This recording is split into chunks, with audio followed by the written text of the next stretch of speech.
When I think back on all the fears when I was pregnant, all of them dismissed except for one. The only test the state mandated was genetic. Looking for that extra chromosome. Hello, and welcome to the If We Knew Then podcast. I'm Stephen Sachs, And I'm Lori Sachs. and today we're joined again by Maezen Miller. In the month of Thanksgiving, we talk about gratitude and take a deeper dive into what is gratitude and how we practice that on a daily basis, how we can make it a part of our life, expanding the experience of our life and that connectivity with each other that we're always longing for, that life-changing, affirming kindness that I know I learn on a daily basis from Liam. It is gratitude without expectation. It is being present without judgment. It's the good stuff. It is. Welcome, Maezen Miller. When we talked about gratitude in November, of course, you're the first person who came to mind because your approach to everything is always right off the bat. So much bigger than what I had thought of in like the constraints of my verbiage. And so because we're so grateful for you, but I knew that you'd have a nice conversation about gratitude. And the first thing you said, and I pulled it up so I could get it right. The first thing you said was that gratitude comes by itself and it's a built-in feature of non-distracted attention. That is awareness without judgment or expectations. And I was like, that's perfect. That's so perfect. And so I want to talk about the way you define gratitude. Okay. And that really comes from my own experience. I find that sometimes gratitude is promoted or even pushed, or it seems like it's something more or extra that we have to conjure up, maybe even in the absence of a natural feeling. And my own experience, my deeply felt experience of gratitude has come after I have done a retreat, say, just like I recently did, and a silent, still retreat in which eventually, after a long struggle, the mind quiets. And then you can actually see things that are in front of you. And so you feel actually a tremendous sense of gratitude for the people that are around you, even though they are strangers. It's not gratitude for a particular thing, but it's like a sense of awe about your life, and that your life is sustained in the company of other people. That's really the best way I can describe it. And so that has shaped the way I view the notions that we have about gratitude and thankfulness, particularly since we have culturally, we have these holidays that we established that are to exact from everybody a sense of gratitude, and sometimes in the absence of any real gratitude or in the presence of tremendous amounts of stress, because there's stress around family gatherings, and there's conflict around family gatherings, and there are expectations for how those things will go. And that complicates things. And I think we need to be realistic about that. You know, somebody wiser than me once said that gratitude is the greatest of virtues. In fact, it is the parent of all other virtues. That was Cicero, actually, who was a Roman philosopher. That helps me to see that it's almost a baseline experience when your obsession with yourself and your negative habits of mind are dropped. Then you can actually see things in front of you, see reality instead of projecting ill will and complaint and anger and negative judgments. You can't be charitable, you can't be kind, you can't be loving, sincerely, that is, unless you are first grateful for your life. It's funny you should say push, because I think that's the basis. We just had a conversation with our friend Melissa Kainach, who she's a mom of a little boy, Birdie, who is in England, and he has Down syndrome, and we've talked along the way.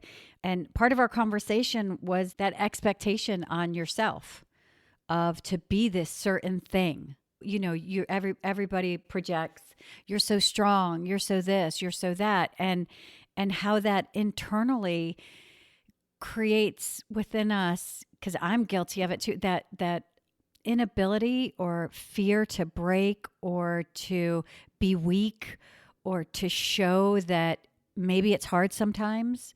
Yeah, if you're told you're super mom, then you have something to maintain, right? This unreachable goal of being super mom. Right. And there's a lot of self-judgment there, Mm-hmm. you know, like not wanting to fail, because it feels like in that expectation, there's so much that you're upholding, you're advocating, you're bringing awareness, you're trying to make a change.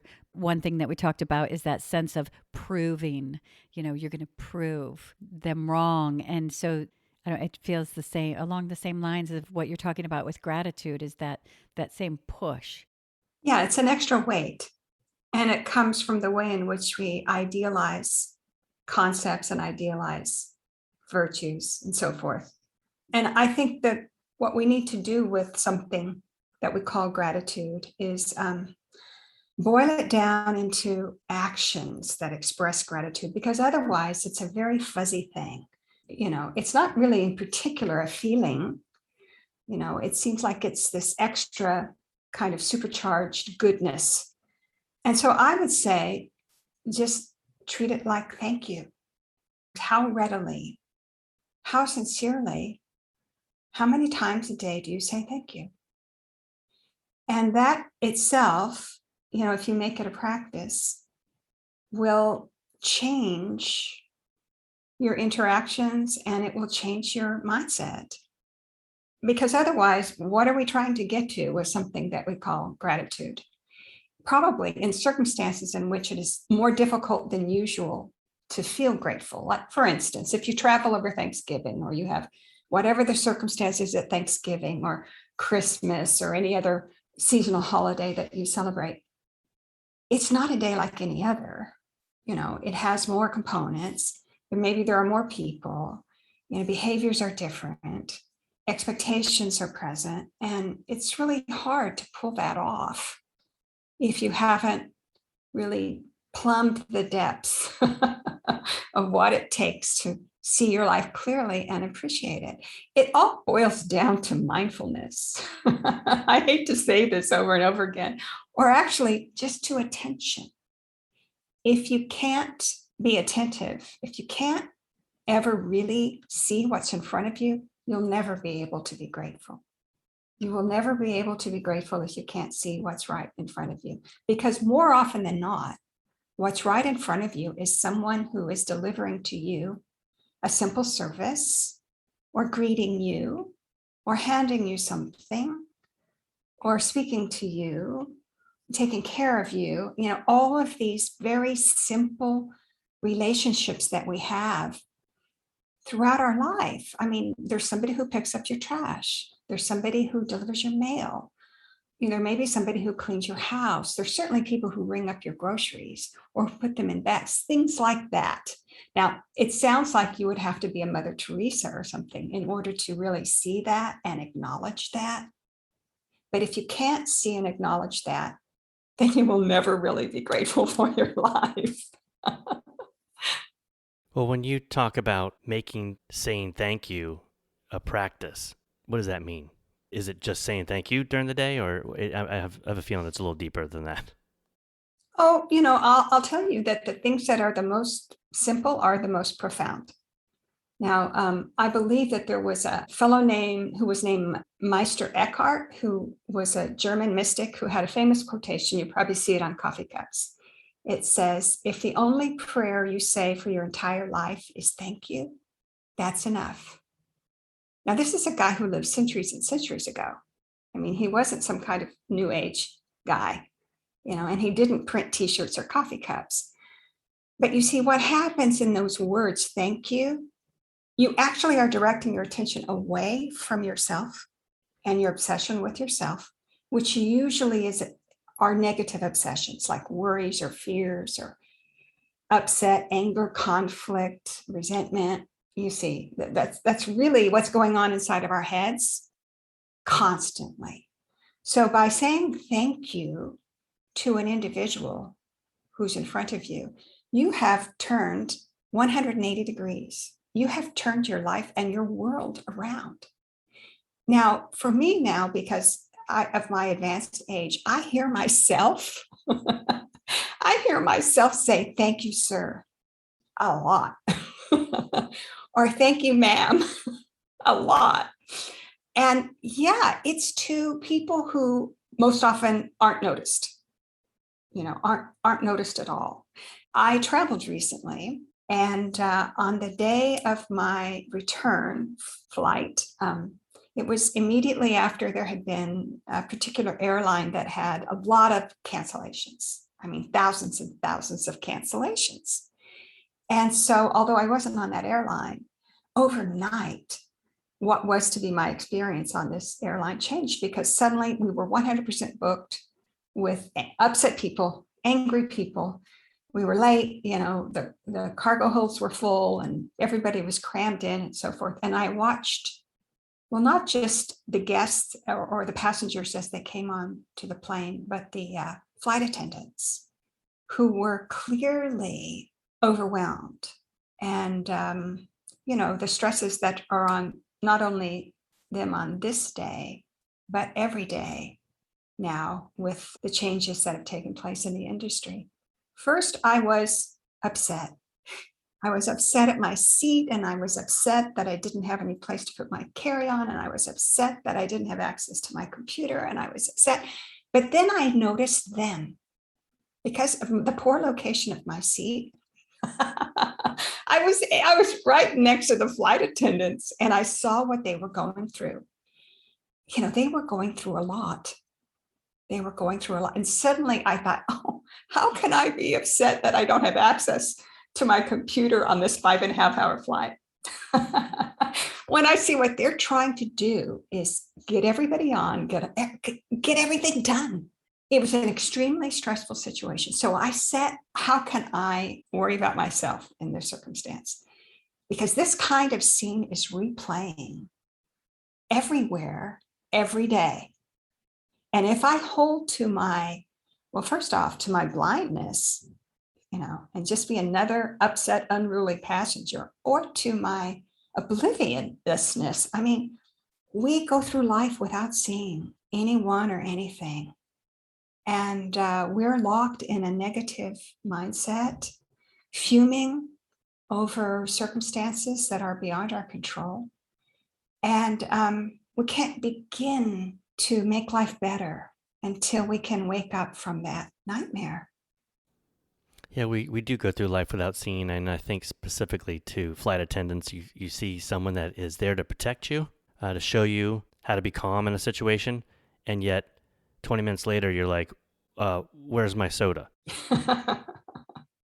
It's a weird dichotomy of a profession to have to be that responsible, but then take on the negativity sometimes you do as a server. And also we've seen this huge increase in rude customers in all industry types. Now, I think that reflects the circumstance that we're living in, and that we're all fed up, and that we want things to, be a different way. So we're all stressed. But I think until we can see that in our schools, until we can see that in our children's lives, they're extremely stressful now, and in one another's lives. I live a small life. That's one thing I realized in my travels. My goodness, I became very accustomed to sitting in this spot and going nowhere. But the world is really crying out to be seen and heard. We have a lot of work to do, and to really restore basic human kindness, I think. It's funny you should say to see someone else, because I'm listening, and my goal today is just I'm not type. Usually I take notes. I'm not writing. I just want to be like in this conversation.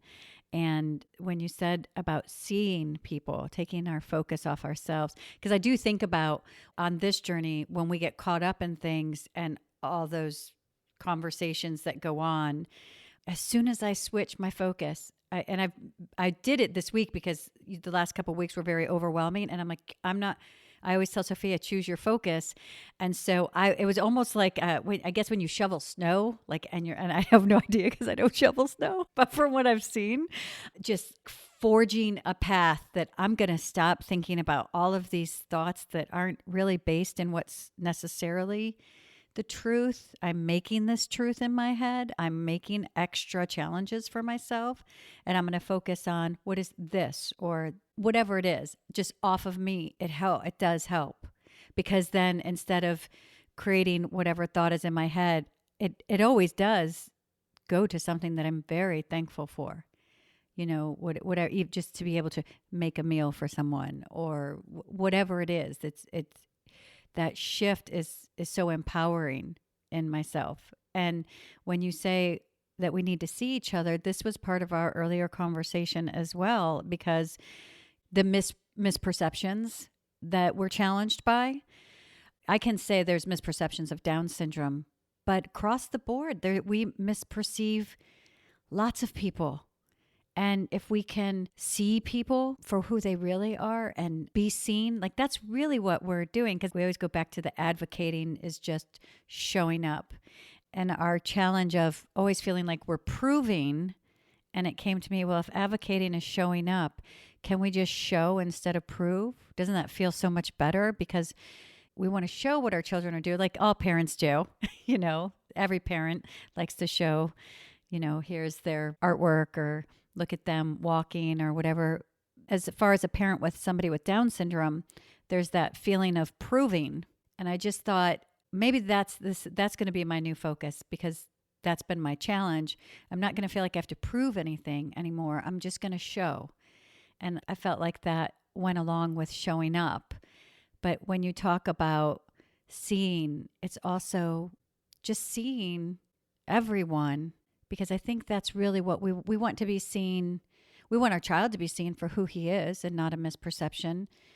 But when I really think about it, isn't that what everybody wants, is to actually be seen for who they are? And isn't that really taking the moment too, when you see someone? And then if you're grateful for that, you're being thankful in every moment. Like we have a lovely mailman.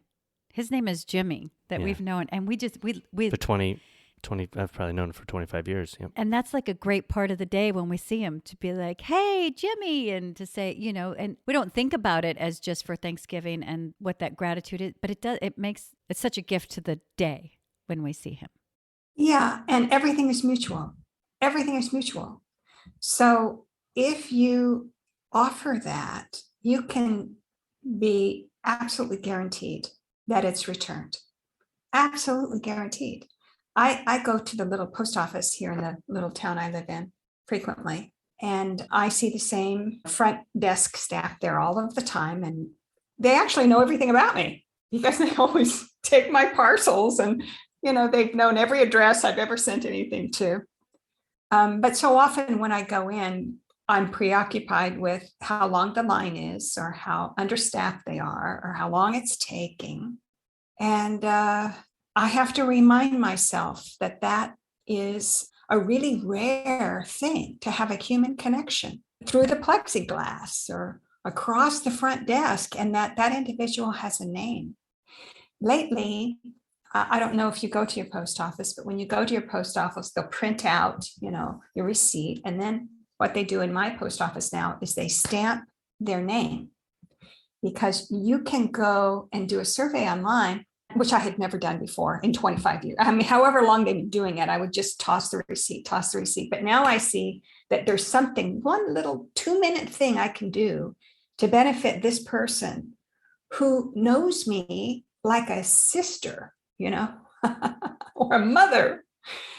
And the difference of that person giving me their name and making that effort has changed my behavior to where I can say, this is really an advantage, an enhancement, an improvement in my life, that there is someone at the post office who knows me and recognizes me. That's the essence of service, all kinds of service, that you're seen by the server, you're recognized, your attention is being paid to you. And you see, service, like I said, all things are mutual, is reciprocal. You make an offering to that person as well by recognizing what they do and saying, thank you, sir. Thank you, ma'am. Now, I don't know if that's because I don't think I was ever taught, or that expectation was ever imposed on me, that I, do that for elders, say, in my life. But it's the least I can do. The least I can do is to say thank you. And I just have a hunch that that's almost never heard. I don't want to go into the selfish part of it, but it feels really great to do it. It feels great to say, thank you, I see you, we have a relationship, something's happening here. And it doesn't have to be this 25-year relationship. It can be that moment of someone you've never met before and may never see again. Lori has a good thing. She says when we've done things where, you're probably never going to see this human again. When you talk to someone on the phone that helps you, that you don't know where they're. Yeah, on the phone, right? You don't even know where they are. And there's okay, thank you, have a great day, But Lori goes, hey, have a great life, right? And usually that person kind of laughs. Usually goes, have a great afternoon, day, weekend. Have a nice life. Not like in the have a nice life. I just felt like it was always limited. Well, not just today. I'm probably not going to see this person. So I think that what that does, though, is it from. makes it a reality to both of you that this is the moment. Yeah. And there will most probably be no other moment for the rest of your lives together. And how wonderful just to state that and say, hey, we had a nice moment. And the consequences of that are infinite. And I tell you that because it's not made up. But if you can, in that moment, you have, first off, it's so true here. Your kindness to another is a kindness to yourself. It's not a transaction. You see, it's all mutual. So it's a kindness to yourself. And then if you can offer that to someone, it affects the next moment. It affects the next moment in their life, and it affects the next moment in your life. But I do want to say that sometimes I find, and all of these practices, so to speak, of gratitude are useful because, there are some who say, now you need to have one practice is at the end of the day, you come up with 3 things that you're grateful for, or maybe you keep a gratitude journal, or you do this, that, and the other. Now, all of those things are helpful because what they're doing is simply turning that 180 in written form. You are having to think outside your own self-obsession. Now, what is it that obsesses us in our thoughts? It's not good stuff. It's worries and anxiety and fears and ill will, anger, resentment. And we can carry those along from the infinite past. It's just, my gosh, we just never want to drop that stuff. But if we practice that pattern, changing that direction, it's a pivot really in our lives, then the good that comes out of that is, it can't be measured. The power in this moment to affect the infinite future is untold. So that's just, if you need another reason to do it. But the fact that it will make you feel good, that's the best reason of all. It will make you feel good. Because if we knowingly slight or offend or are inconsiderate to someone else, we know that too. And we carry it with us. It's like a kind of an armor, a hard shell, and we have to be careful. We don't really want to take the raw matter, the basic goodness that really is a feature of human life and all life, and distort it, into something toxic. And believe me, enough people do that. So we have to really try harder to say thank you. Since I've been on this journey, sometimes there are challenges that are there that are repetitive and come up. And sometimes they can, they've changed us in the past, or they've brought those feelings and that frustration, fear, anger. And sometimes I forget when I'm going through that how much I love people and how much I love my life. And that's when I feel the difference. Like if I go to the store, and I'm not perfect at it always, but I know that it's there. So I try to make it a habit that amongst all of those other feelings, that walking into the Trader Joe's and getting Liam his favorite snack and looking at the person who I do, it's like my post office, although I do love post offices.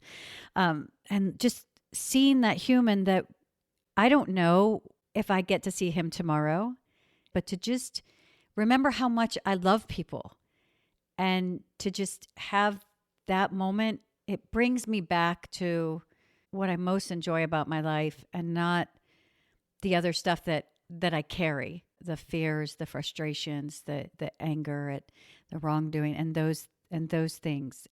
I read a book recently. What you're saying reminds me. I read a book recently, and it told a story partially of a young woman who had had several bouts with cancer.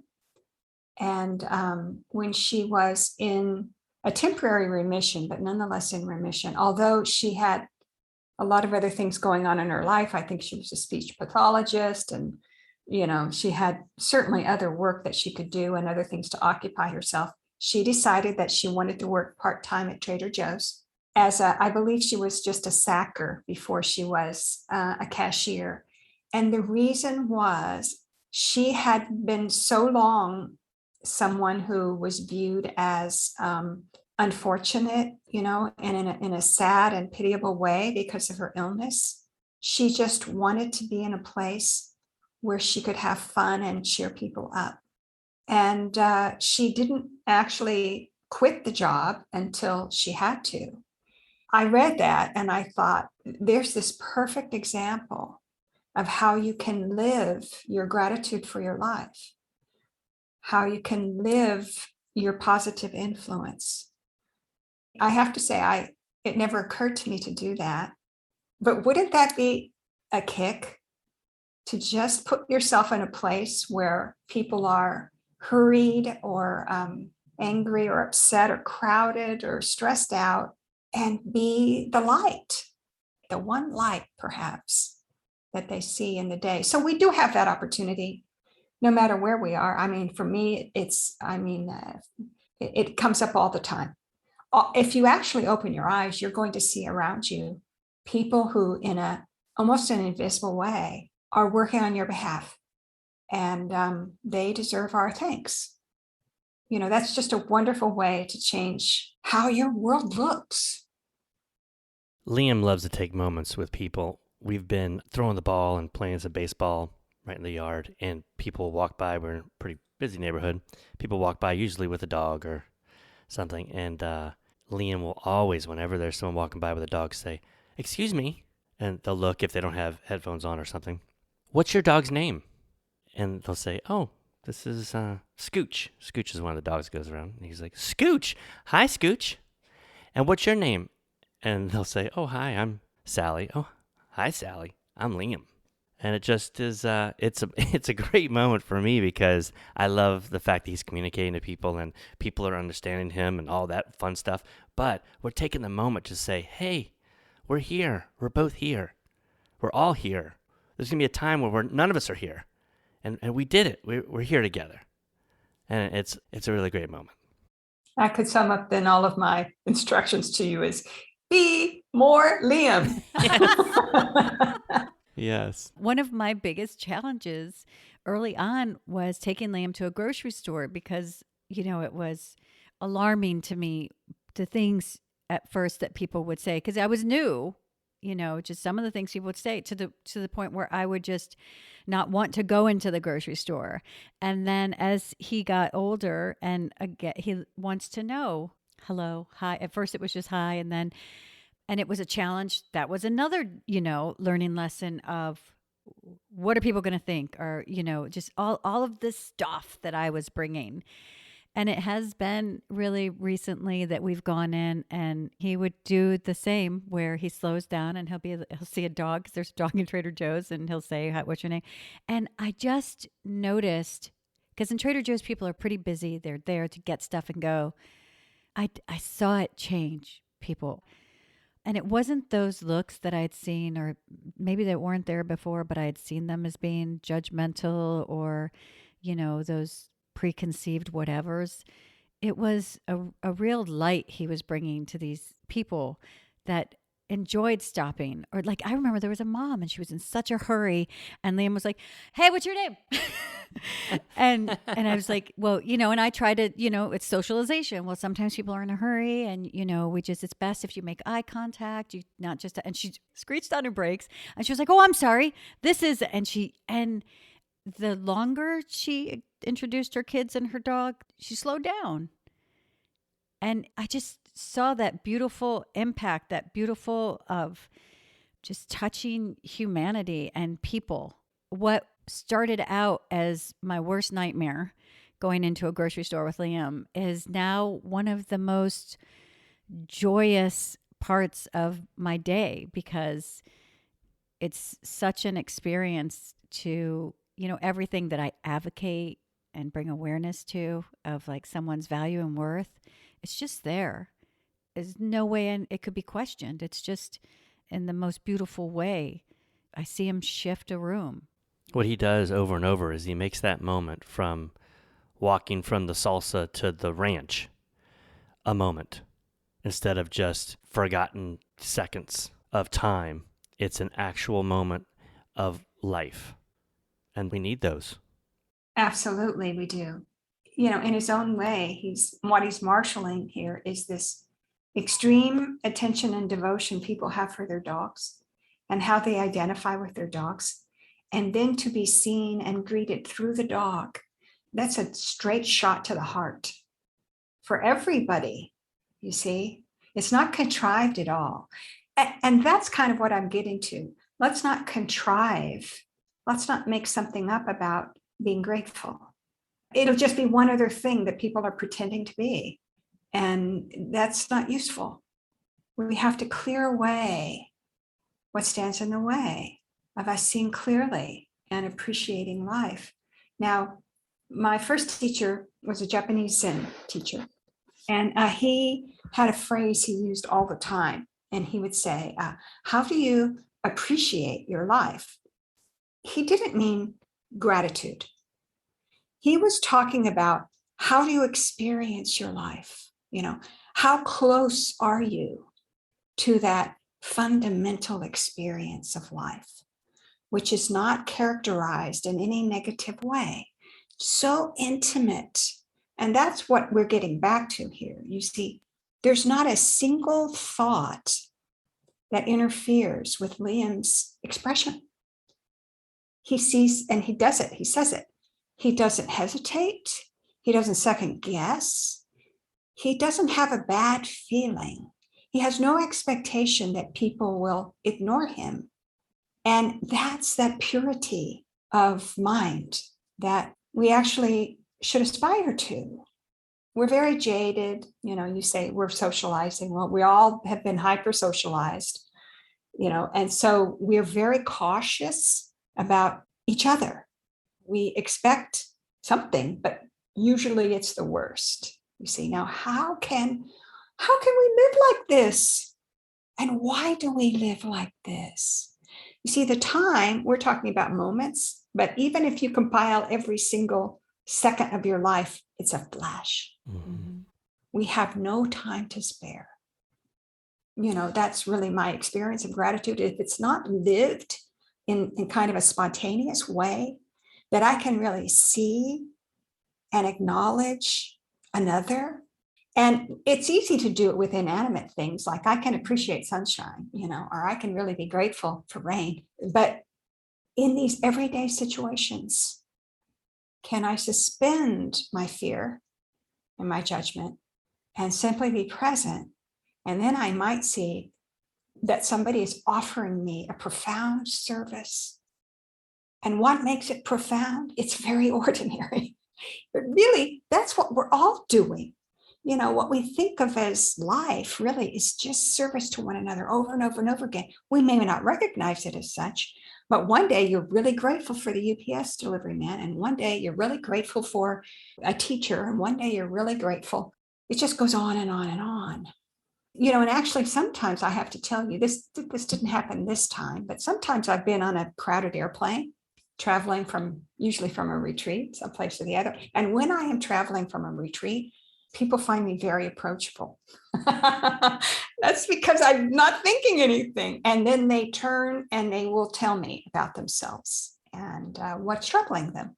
And that's not something that I'm not wearing a sign, but that's also something that happens. I found that one time I was in the hospital. Actually, this was just before Georgia was born, and I had a serious complication, so I was hospitalized. But the nurses would come in and just tell me everything that was going wrong in their lives. And I would listen. I would just listen, you see, and reflect that back to them.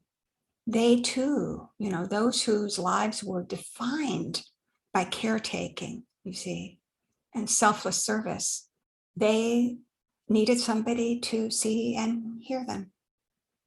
Yeah. When you said about what do we expect, that's something, again, like this week that I was just like, you know what? I just realized that I'm expecting the worst, especially when it comes to school. Like, I'm going to change what I expect. Well, why don't you just eliminate what you expect? Yeah, that's even better. Yeah, that's what you have to do. How do you not expect? Don't think. So let's just say for an IEP for school, everything that involves that we discuss. What's the best way to not think when you're put in a situation that It's so personal. it's so personal? And, just like, for instance, we just on Friday, finally, Liam has the ability to actually have his place at the school. And it was this constant just feeling of helplessness, do a lot of work. I think we got it. Helplessness. And when you get to that helpless place, that's where we're most vulnerable, because then we're like, we just expected, like, that's what we knew what was going to happen. Well, first off, expectations are made up. They may be based on your experience. It's unfortunate that our experience produces expectations and not wisdom. The wisdom would be, you can't control this. It's different every time. There's no guarantee. The environment's totally different. The participants are totally different. Where you have tangible work that you need to do to prepare, do it. But then you can drop that expectation that colors everything. Because whether you realize it or not, you're going to share those expectations. You're going to somehow distort what you say, or you're going to let it be known what your expectation is. And if it's negative, then when the people you're working with find out that you hold a low expectation of them, that's probably not going to help. It just doesn't. It's not motivating. So I would say you really have to be prepared to listen. I think if you are prepared to listen, people will hear how they speak. They'll hear what the problem is. they may. But, of course I have expectations and I have worries and I have doubts, but just understand that those are always going to be hindrances, always hindrances. They're just mental constructs. They just don't serve you, and they certainly don't serve anyone else. Yes, I would rather have wisdom than the expectation. And when you said about low expectation, it's like ding, ding.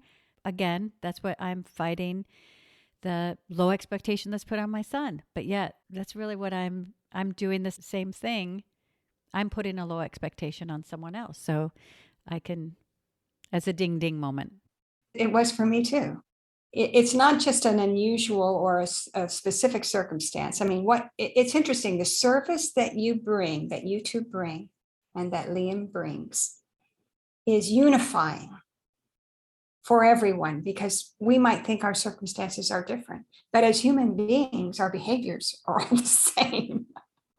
So we all draw foregone conclusions, you see, which is just another way that we distort and limit the possibilities in people, in others.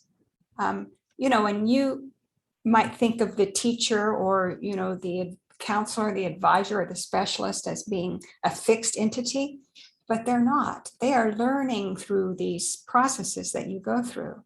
They will have different experiences. And then maybe one day, they will have had their fear-based judgments erased, because it takes a really wise person to see the truth, which is that they were wrong, or that they misjudged, that they themselves perpetuated a negative stereotype. So hold out hope, and be grateful for these folks that you see only in an adversarial role, which means at the end of the meeting, say, thank you so much for taking this time and sharing this. We really trust you. And your job is difficult. I feel like this is what I was saying to the flight attendants, or not, at least thinking to the flight attendants. Oh my goodness, your job is so hard, and you're doing the best you can. And I'm grateful that you're here. And can I have a cup of coffee? That's it, right? Seeing someone instead of seeing our judgment. And actually, I can see now that just that huge lesson of what I'm fighting for, I'm actually guilty of doing myself. I'm fighting for equality. I'm fighting for not to have a low expectation. I'm fighting for, I'm not going to say fight, I'm working towards having that bar higher, the limits taken off. But I have limited. I've let something in the past create those limits, and whether or not they're there, it's not I don't need to, what's my focus going to be, right? What's my focus going to be? And I can just appreciate that these people, I don't want that job. I've often said, because we know it's not just something that they do. We know it's something that they're told to do. I don't want that job. The school job. Yeah, the school job. And I have seen a shift, honestly, in the last year. And it was in that conversation, now that I'm thinking, is I did say, I know this is really hard. I know you probably don't want to say what your decision is going to be to me, because I can only imagine how hard that is. We know that this is what is best. And I hope that that's, where we end up. But then, of course, I hung up and I was like, that this is not going to. Yeah, well, your expectation. I think we were so shocked when, for the first time in so long, someone had done what was right for Liam. It's always possible. Yeah, and it stopped us. Like he was on the phone. He goes, "Are you there?" And I couldn't talk because there was this feeling of I want to cry and throw up at the same time, which I guess is maybe that's what no expectations feels like. I don't know, but it was a fabulous experience and moment to have. And I hadn't really thought that I had done anything differently, because the fight always seems the same. But I had expected someone to do the right thing. Okay, now I'm going to ask you a question. This individual that you're talking about, even no matter how long ago it was, did you put your gratitude in writing? We did send an email. Yeah, we did. And then I was fortunate enough to be able to see this person also on Friday.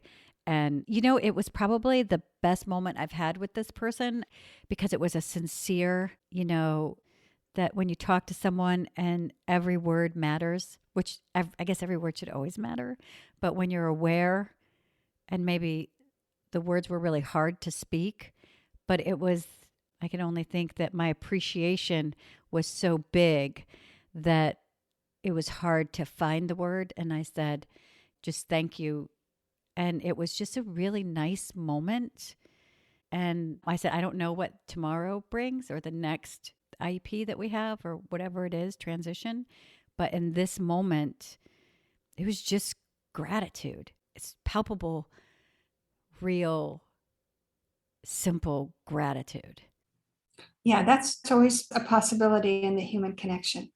If people can drop the barriers and really see and hear each other. And then beyond that, there's no need to communicate it in a specific way, because you feel that, well, you feel the reality of things, really. The reality of things is that we're interconnected and we depend on each other for everything, for everything. And I think I also let go of that need to say, and I don't usually do this, but in my head, but like to say, thank you, but don't forget this, and this, right? In my head, like to hold on, because all it just felt like is that race, that whatever, that period of time, that challenge. Okay, we got through the tape and now, and I didn't have to, carry the mountains with me. I think I usually do. We all carry them with us. Yeah, we do. We do. And that's what we have to drop, because the weight of that, the pressure of that, the stress of that is not real. Yeah, we have to do that. I think I would go back to saying to Melissa when she was talking about that self, you could do it the same self expectation that if you break, then you're weak, or if it becomes hard, that whatever the guilt, if you miss something, or I think it would be the same thing as to drop those self expectations. Well, of course. Yeah. Well, when you talk about expectation, what came to me was expectation, number one, is not living in the moment. That's thinking ahead of what's happening, what the recourse will be, or what I expect to be in the next moment. But also, in certain instances, it can counteract gratefulness. I think of walking to the corner store often to get something, and I'll run into 3 or 4 people on the way because we live in a kind of a busier area. Oh, I've said that twice now. And I always say hello. What's that? That the area is busier? Yeah. Well, we live in a city. I just grew up in a lot of places where you could walk and you would never see anybody, a raccoon or something. But I'll always say hi or good afternoon or something. And very often there's no response. And in the past, I've caught myself saying, I can walk around town, say hi to somebody. I'll say hi to 10 people. Nobody says anything in this town. Well, what was the point of me even saying hi then? That's right. What was the point? The point was I'm doing it. The expectation of someone coming back with something is not legitimate. Liam does the same thing with the person with the dog. If the person has their earphones or headphones on or on the phone and they walk by and do not hear him say, excuse me, what's your dog's name? Or just excuse me. They just keep walking. Or maybe they thought they heard something but keep walking. Liam just kind of looks at me and goes, just shrugs his shoulders, and then we're on to the next thing, which is throw the ball and try to hit it with a bat, right? The next moment. No expectations. Just, here's what I'm doing in the moment.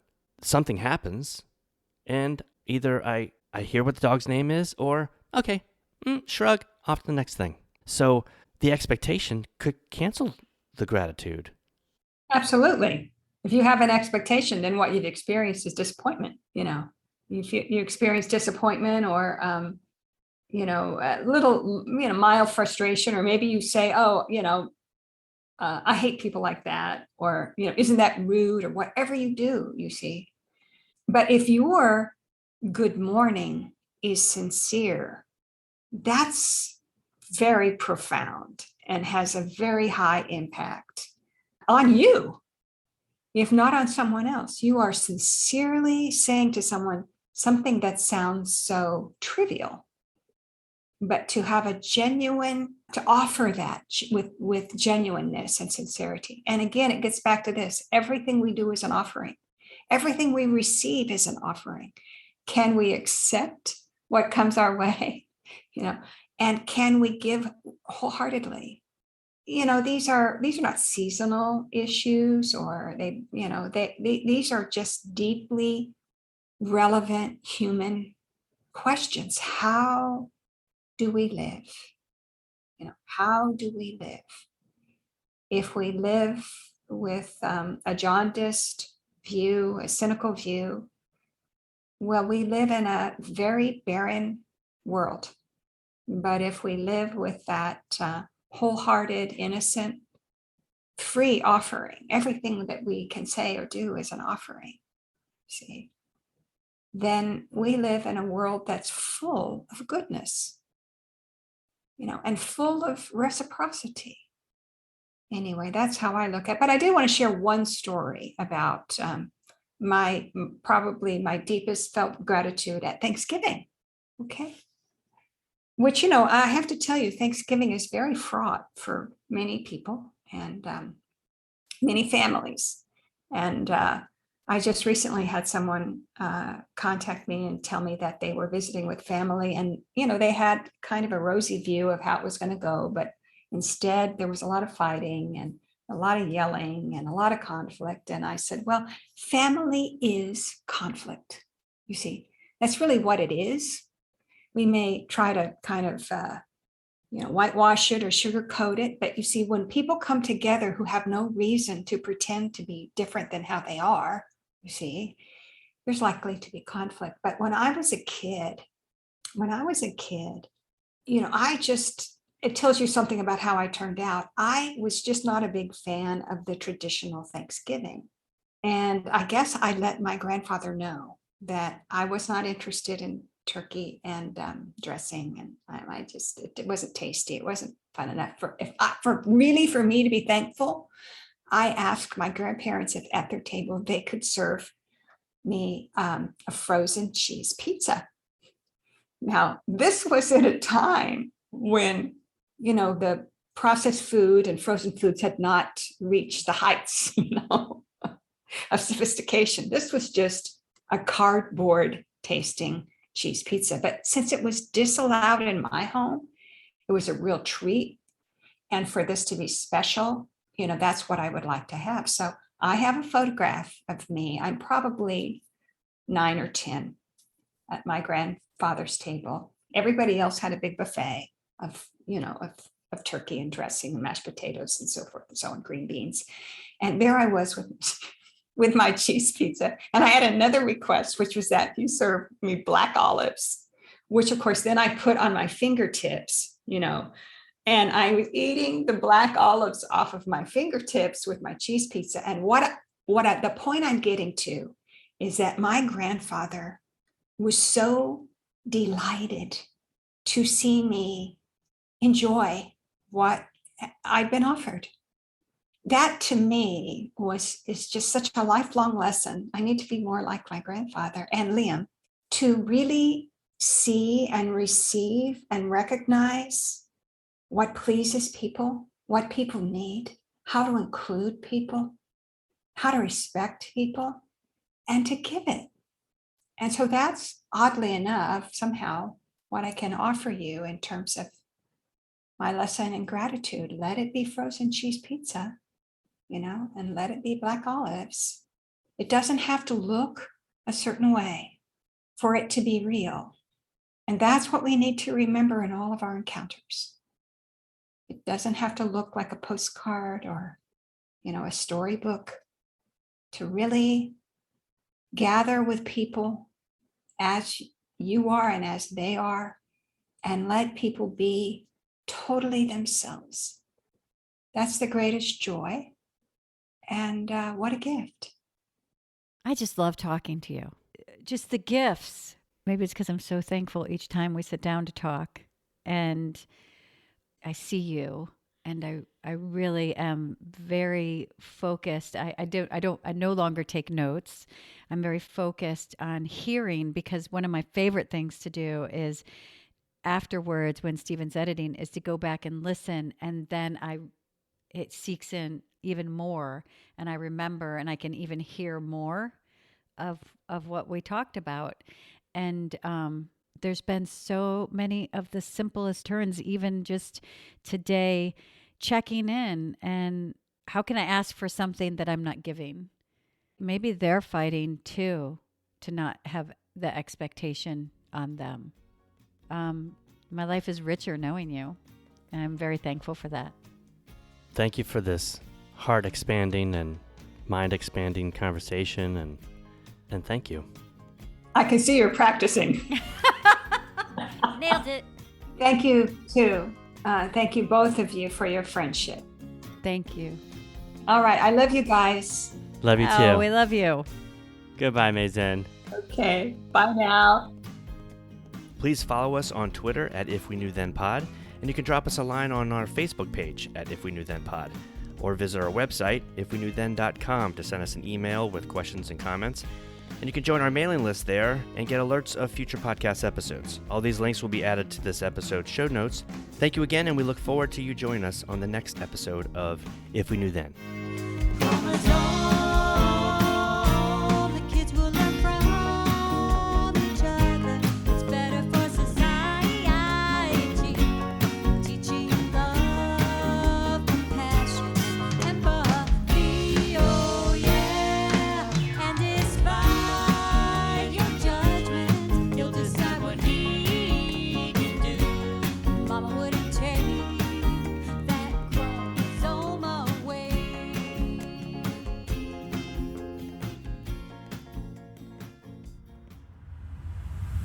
Thank you.